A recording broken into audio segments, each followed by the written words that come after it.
All right, so welcome back. We got the harness out of the truck, and as you can see, there's really not that much to it. Pretty simple application for an old 71 F-250 pickup truck. The fuse panel had a total of like 6 fuses, and you can see that the flashers were just separate, kind of dangling, and there's not even a horn relay. It was mounted out in the engine compartment.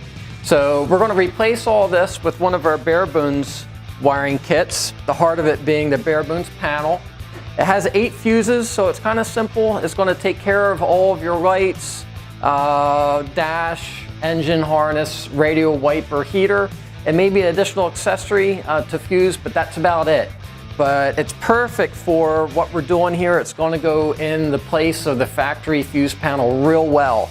And note that the the flashers and the horn relay are mounted right on it, so it might be a little bit bigger, but it's going to simplify the wiring going out into the engine compartment even that much more.